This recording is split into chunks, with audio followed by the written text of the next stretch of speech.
of the waterfalls, John and his colleagues uncover a significant discovery.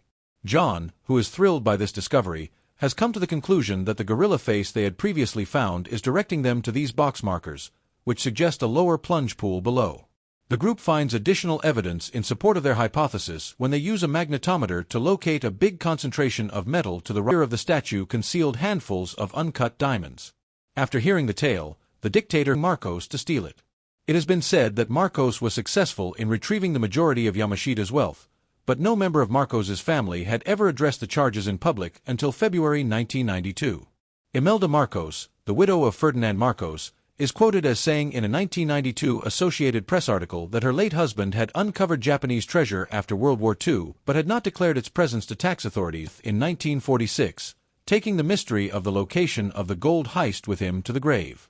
Years later, when Ro Helion Roast was still a youngster, he encountered a Japanese who informed Ro Helion that his father had once given him the map. Another man he encountered had worked as an interpreter for Yamashita, and he claimed that he had once been led to hidden tunnels in Baguio, where he had seen crates of gold and silver along with a golden statue of Buddha. This man had worked. Another buyer, Joe Orr, came to an agreement with Mr. Roast to place a deposit on the gold statue equal to 1 million pesos, which would be around $2 million in 2022 currency. But a crew of 8 armed thugs dressed in military clothes showed up a few days later. They were there without having first obtained a valid search warrant. The men broke into the home of the Roast family and stole everything within, including the gold Buddha, the diamonds, the 17 remaining gold bars, the samurai swords, and the coin collection. Even the piggy bank that the Roast children kept. Nevertheless, their excavation was suddenly halted, which has led to rumors that political influence was involved. In addition, the team uncovered genuine treasure maps examined by experts. Bingo Manure, the head researcher, had a meeting with Chuck McDougall, a guy who is connected to Robert Curtis and who headed a treasure expedition in the Philippines in 1988. The expedition was looking for a lost fortune. McDougall recounts his time spent in the Philippines, during which he was a witness to the widespread corruption that existed under Ferdinand Marcos's administration. In the end, McDougall discovered the name of Robert Curtis, who claimed to have maps relating to the missing riches. They were successful in their search for riches.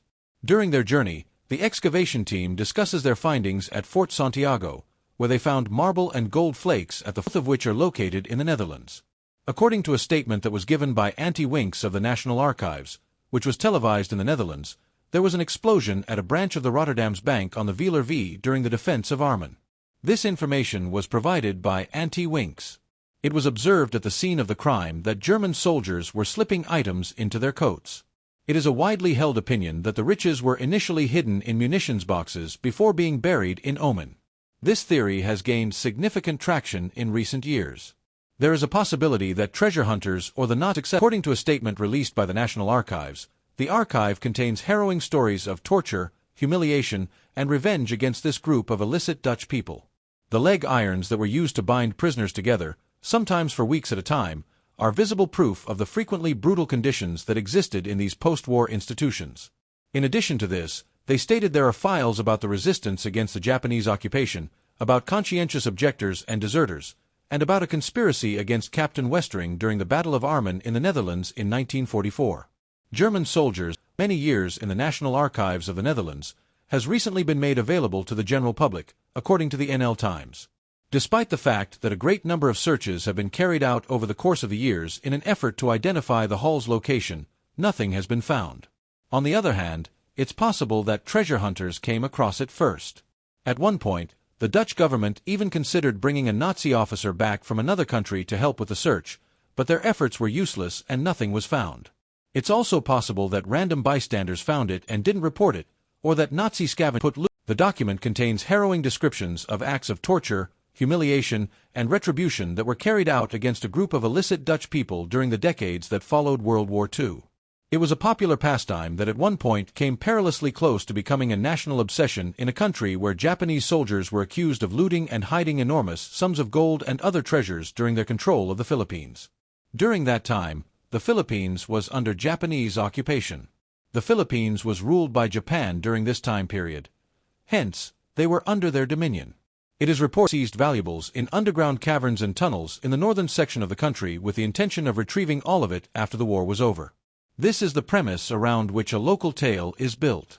However, Japan did finally surrender, and after being captured by U.S. forces, Yamashita was tried for war crimes and sentenced to death. He was put to death in 1946, taking the mystery of the location of the gold heist with him to the grave. Subscribe now for more thrilling discoveries and hit that notification bell to be the first to know when the next exciting story is up. Years later, when Rogelio Roast was still a youngster, he encountered a Japanese guy who told him that his father had fought as a soldier under Yamashita and that his father had once drawn him a map indicating the buried riches. The man also informed Rogelio that his father had once given him the map. Treasure hunters have been known to let their imaginations run wild whenever they hear stories of buried Nazi loot. This is not the first time that this has happened. The year before, a disagreement erupted between those who were interested in finding Nazi gold and historians who claimed the fans were looking in the incorrect location. The Kian Bridge Foundation had been conducting excavations on the grounds of a mansion built in the 18th century in the Polish village of Makowski. They claimed that the grounds contained £200 million worth of Nazi gold and other treasures that had been seized by Himmler's SS. The foundation claimed that the site was located in a war diary written by an SS officer near the conclusion of the Second World War, which was the spark that set off the controversy. However, historians who were invited to verify the diaries by the organization stated that their examination was not completely positive. New discovery leaves research teams stunned. Find out more now by clicking on the next video.